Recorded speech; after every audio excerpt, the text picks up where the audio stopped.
네, 지금 다 때려치고 싶은 시장이지만 그래도 종목과 기업 공부를 게을리하지 않는다라는 생각으로 시장에서 모멘텀이 부각될 수 있는 종목 보고 리포트를 통해서 만나보겠습니다. 오늘 이 시간에는 하이투자증권 강북 WM센터 이창환 부장과 함께하겠습니다. 안녕하세요. 네, 안녕하세요. 네, 정말 다 때려치고 싶은 시장이네요, 부장님. 아니, 그럴 필요가 있을까요? 우리는 계속 하던 대로 굳이 투자하면 되지 않을까? 저는 그렇게 보고 있습니다. 굉장히 편안해 보이시네요. 네, 뭐 이미 다 맞았으니까 더 이상 맞을 게 있을까 싶어서. 네, 알겠습니다. 일단 아비코전자 리뷰로 시작을 해볼까 합니다. 보고 리포트. 네, 그러니까 지난주 네. 수요일 날 이제 시감에서 의견 드렸고요. 그 방송 나가고 나서 3일 연속 강한 흐름 나왔다가 네. 시장이 이제 급격하게 부러지면서 이제 금요일 날 장중 한 5% 올라갔다가 이제 마이너스 끝나면서 어제 좀 더 밀렸는데 지난주 그 시초가 대비해서도 가격 차이는 많지 않아서 시장 대비해서는 강하다는 말씀드리겠고요. 아비코전자의 이제 핵심 포인트는 그겁니다. 이제 본업 자체는 계속 좋았고 자회사 아비코테크를 인수함으로써 대규모 적자가 전환됐다가 이제 그 아비코테크가 적자를 빠르게 축소를 하고 올해 이제 턴어라운드가 예상이 된다는 것이고요. 그리고 아비코 전자가 이제 MLB 기판을 하는데 이 부분이 전장적으로 굉장히 많이 들어가고 있고 전체 매출 비중이 아비코테크가 차지하는 게 40%를 달할 정도로 앞으로 이제 아비코테크의 성장성이 유망하다라는 것이고요. 이미 작년에 기판 증설 170억을 해서 일회성 비용이 4분기엔 발생하겠지만 올해 성장성이 기대가 되고 그리고 DDR5 수혜가 된다고 말씀드렸습니다. 그러니까 DDR5에서는 그 PMIC라고 해서 전력관리 반도체가 들어가는데 전력관리 반도체가 들어간다는 의미는 3대 수동소자, MLCC, 인덕터, 칩 저항기가 들어간다는 의미니까 거기에 관련된 기업들은 향후 최소한 4년 정도의 그 성장 모멘텀을 가지고 있다. 이게 핵심 포인트고 시장 대비 강한 종목이다까지 말씀드리겠습니다. 네, 알겠습니다. 아비코전자 저희가 리뷰 도와드렸습니다. 지금 같은 시장에서 과연 종목을 소개해 드리는 게 맞는 건가 이런 고민도 저도 최근에 좀 많이 하고는 있는데 그래도 이제 시장이 정상화됐을 때 우리가 또 미리 공부해둔 종목과 기업들을 팔로우하는 게 중요하니까 오늘 공부한다라는 차원에서 부장님과 함께 보고 리포트 이어가 보도록 하겠습니다. 오늘 어떤 종목 준비해 오셨을지 한번 확인해 볼게요. 네, 사막 콘덴서고요. 전장용 캐퍼시티의 고성장과 MLCC 수요의 구조적 변화가 지금 나타나고 있다라고 말씀드렸는데 오늘 타이틀 자체가 네. 사막 콘덴서의 모든 것을 말해주고 있다라고 말씀드리겠고요. 네. 동사는 아마 9월 말쯤에 한번 말씀을 드렸다가 그게 주가가 못 가고 빠졌습니다. 맞아요. 그리고 나서 저도 이게 MLCC 쪽을 계속 보고 있는 게 제가 2017년도에 사막 콘덴서가 주가가 15,000원일 때 당시 시가총액이 1,200억이었거든요. 그런데 지금 적정 주가를 계산해 보니까 시가총액 2,000억 정도는 가능하겠다고 생각이 들어서 베팅이 들어갔었습니다. 그래서 25,000원까지는 수익을 잘 냈다고 생각했는데 그때 팔았거든요. 그리고 10만 원을 갔어요. 그래서 이제 사막 콘덴서 같은 경우에는 이제 계속 언젠가 다시 투자를 하겠다는 타점을 보고 있었는데 최근에 동사에 큰 변화가 지금 포착이 되고 있고요. 동사가 2017년도와 2019년도의 3년간에 한 800억 정도 투자를 해서 기존의 모바일 쪽 MLCC 위주에서 전장용 산업용 MLCC 쪽 생산 확대를 해서 고부가 가치 쪽의 제품 위주로 포트폴리오를 재편했습니다. 그래서 동사가 주력으로 하는 게 거의 다 대부분 산업용이라든가 전장용 쪽으로 지금 포트폴리오 재편된 상태고 MLCC 매출 비중이 3분기 기준으로 59.3% 그리고 DC-링크 캐퍼시터라고 해서 이게 전장용 캐퍼시터 부분인데 여기가 매출이 한 7% 정도 차지하는데 오늘 말씀드릴 부분이 바로 이 DC-링크 캐퍼시터가 중점이 좀 될 것 같고요.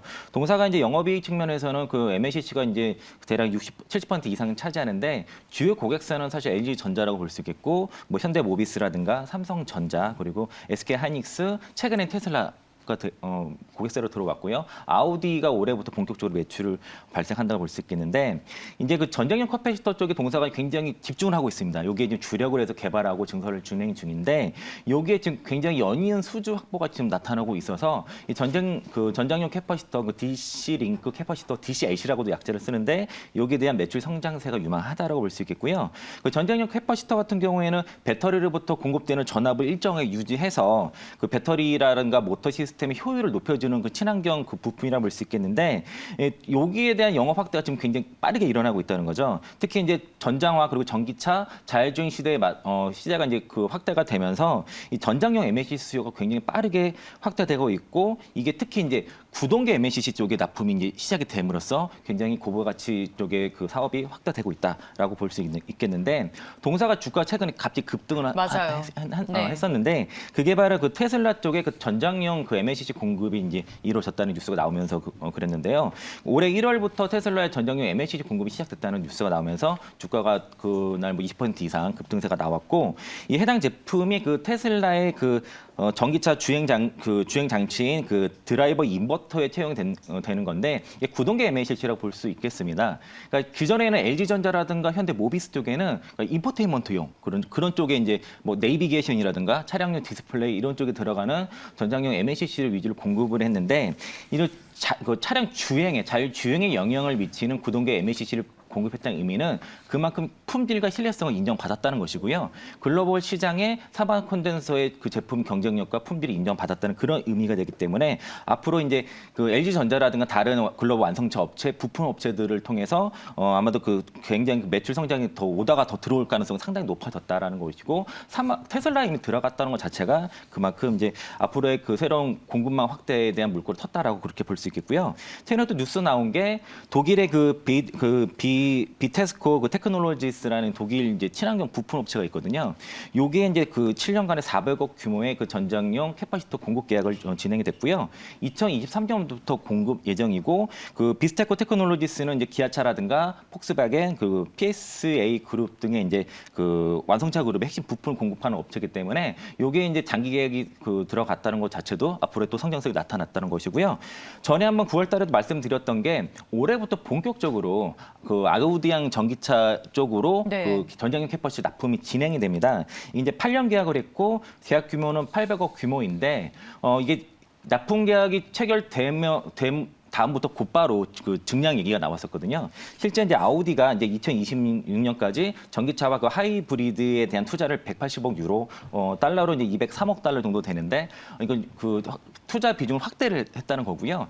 그리고 이제 2026년부터는 전기차 모델을 생산하겠다라고 봤을 때는 아우디의 투자 확대는 곧바로 사막 콘덴서의 매출 증가로 이어질 수 있다라고 봤을 때 테슬라라든가 이제 아우디 같은 이제 그 글로벌 완성차 기업들의 대량 납품이 지금 진행되고 있는 상황이고 이외에도 현대차라든가 BMW, 볼보 등에도 이제 전장용 캐파시터가 납품이 진행되고 있고요.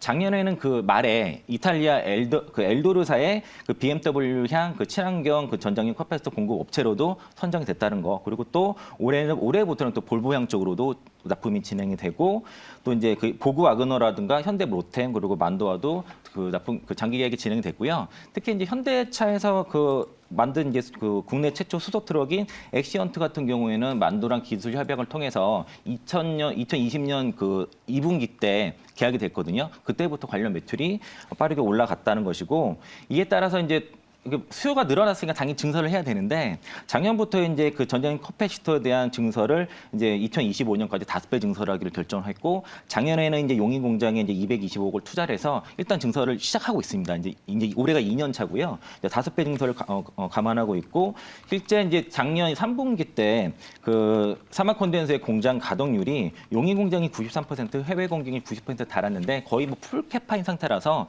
증설이 좀 필요한 상황인데 수요도 폭발적으로 증가하고 있고 증설도 그만큼 5배 달 정도로 하고 있다는 측면에서는 이를 충분히 우리가 주목해 볼 필요가 있다고 저는 생각이 들고요. 또 이제 올해부터 이제 그 MLCC 구조적인 변화가 크게 나타났다는 거는 사실 MLCC는 기존에 모바일 위주에서 전장용 산업종 요구로 꾸준하게 수요차가 다변화 되는데 제가 아비코전자 말씀드리면서 DDR5 시대가 올해부터 진행된다고 맞아요. 말씀드렸는데 네. 아까 말씀드린 것처럼 DDR5에 PMIC가 들어간 것 자체가 MLCC가 많이 들어간다는 의미가 됩니다. 이게 이제 전력을 관리하기 위해서는 3D 수동 송자가 반드시 들어가야 된다는 것들은 이제 올해 이제 그 DDR5 쪽은 어떤 실적으로 지금 어떤 추정치에 반영되고 않지만은 앞으로 이 부분에 대한 성장성도 우리가 봐야 되고요.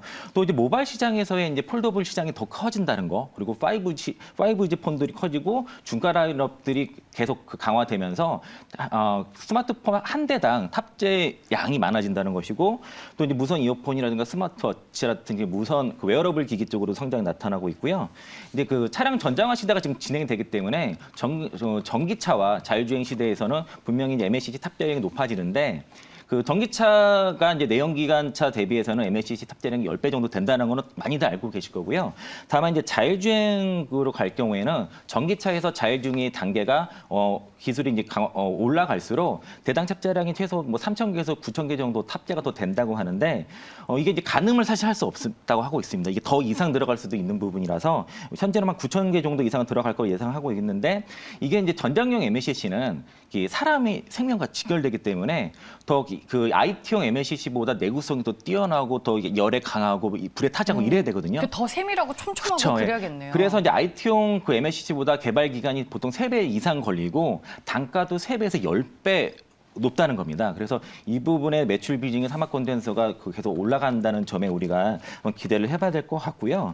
또 이게 이제 최근에 이제 뭐 그 무라타가 이제 그 최근에 코로나19 때문에 공장 일부 라인 셧다운 된 것 때문에 또 MLCC 업체도 움직였는데 지금 오미크론발 이슈가 이제 확진자 수가 우리나라도 오늘 한 12,000명 될 거로 예상하고 있고 일본도 지금 10,000대 이상이 만 단위로 가는 상황에서 언제든지 경쟁사들의 그 공장 셧다운이 일어날 수 있다고 봤을 때는 그런 그 중간중간에 이벤트도 있을 수 있다라고 좀 그렇게 보고 있습니다. 네, 전장용 캐퍼시터의 고성장과 MLCC 수요의 구조적 변화, 사막 컨덴서를 그야말로 표현해주는 한마디다라고 말씀해 주셨습니다. 여러 가지 투자 포인트들 쭉 들어봤는데요. 그러면 이제 실적 추정치에 기반해서 목표 주가는 어느 정도로 보면 좋을까요? 네, 일단 시장 컨센서스를 보면은 올해 이제 매출액이 3,010억에 그 영업이익 450억, 내년에 이제 3,460원에 520억 컨센서스가 잡혀 있는데요. 영업이익률은 매출액 대비해서 대략 14에서 15% 정도를 좀 보고 있는 것 같습니다. 이제 지난 3분기 때 영업이익이 18% 정도 나왔다는 것이 전장용 그 캐파시터 쪽의 매출 비중이 올라가면서 시장 예상보다 영업이익률이 좀 올라가는 모습인데 올해 추정 EPS가 3,521원, 그리고 내년에 4,060원이고요. 최근에 증권사에서는 그 KB증권에서 1월 12일에 9만 원 목표 주가 냈는데 타겟 PER이 25.4배를 좀 제시를 했고요. 그리고 또 사막 콘덴서의 올해 연평균 가동률이 83%를 넘어가고 그리고 전장용 MLCC 매출 비중이 18% 넘어갈 경우에는 10만 7천 원까지 불케이스로 목표 주가를 두 가지 제시를 한 상태인데 네. 그래서 이제 타겟 PR은 저도 일단 이 25배를 제시를 하겠고요. 올해 EPS 추정 EPS 기준으로는 1차 목표가 8만 8천 원 그리고 내년 기준으로는 10만 원 정도 보는데요. 제가 이제 보는 건 내년에 이제 매출을 보수적으로 3,500을 잡고 봤을 때 전장용 캐퍼시터 쪽 매출 비중이 이렇게 빠르게 올라간다고 하면 사막 콘덴서의 영업이익률이 2%도 가능하다고 봐서 그렇게 되면 영업이익이 700억까지 보고요. 영업이익률이 20%에 달한다는 얘기는 영업이익 배수 20배도 자율주행의 배수를 줄 수 있다고 봐서 최종 목표 시가총액은 1조 4천억, 그럼 목표 주가는 13만 4천 원 돼서 네. 1차 8만 8천 원, 2차 10만 원, 3차 13만 원. 목표 주가 제시하고요. 손절가는 만약에 이런 시나리오가 틀렸을 때 손절가 5만 5천 원 제시해드리고 오늘 시가부터 매수 가능하다 말씀드리겠습니다. 네, 알겠습니다. 말씀해 주신 리포트 KB증권에서 1월 12일에 나온 리포트입니다. 목표 주가 9만 원으로 15% 상향 조정한 이후 리포트를 통해서 또 꼼꼼하게 체크해 보시길 바라겠고요. 부장님은 사막 컨덴서 일단은 1차 목표 주가 8만 8천 원으로 제시해 주셨습니다. 지금까지 보고보고 리포트였고요. 하이투자증권 강북 WM센터 이창환 부장님 여기서 보내드리겠습니다. 고맙습니다. 네, 고맙습니다.